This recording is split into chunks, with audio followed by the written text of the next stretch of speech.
Good morning. It's the second Sunday of Advent. It's the second week of Advent. And still, in northern Nevada, we have no snow.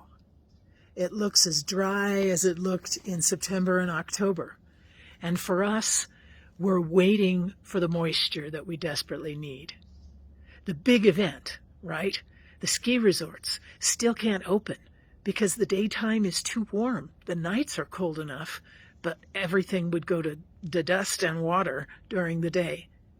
And so are holding our breath for what's to come. In Advent, we do the same. This is this amazing time before the coming of Christ, which is kind of an oxymoron. It's kind of contradictory, right? Christ has already come.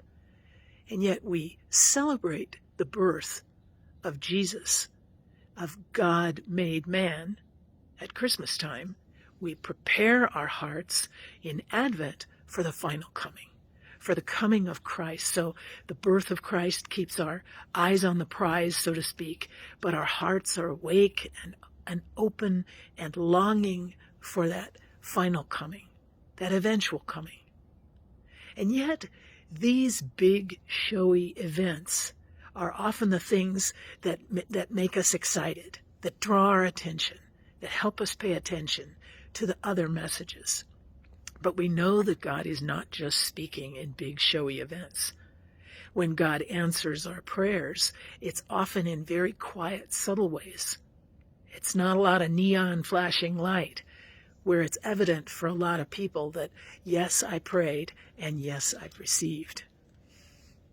What's interesting is that even though God does communicate in big, splashy events, God also is always talking to us, communicating at all times in those gentle undertones, in the voices of the people who we interact with, in a song, in a movie that we're watching, and all of a sudden, 2 and 2 becomes 4. We put the pieces together, and what's happening in the movie zeroes in on our hearts and affirms something we've been wrestling with. God is at work, trying to get our attention and answer our prayers in any possible way.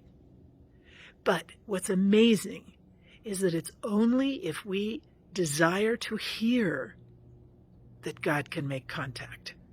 Let me say that again, right?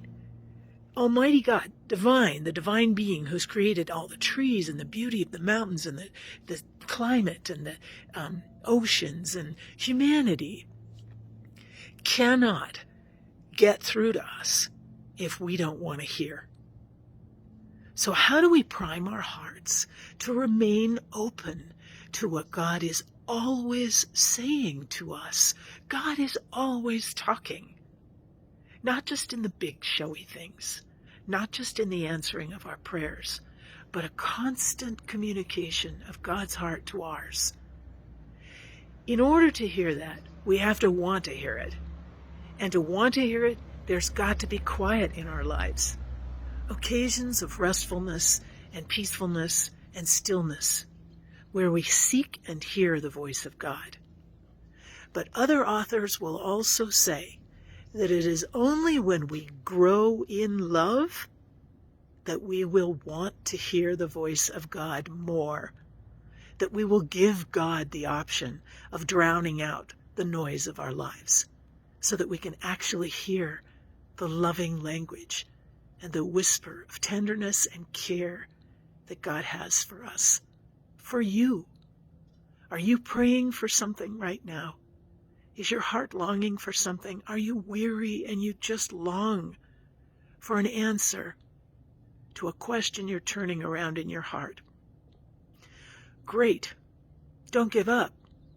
But are you giving God the chance to answer you? Have you found and created stillness in your life? Is there a way you could be quiet today to listen? And remember that it is only in growing in love that we grow in desire to listen.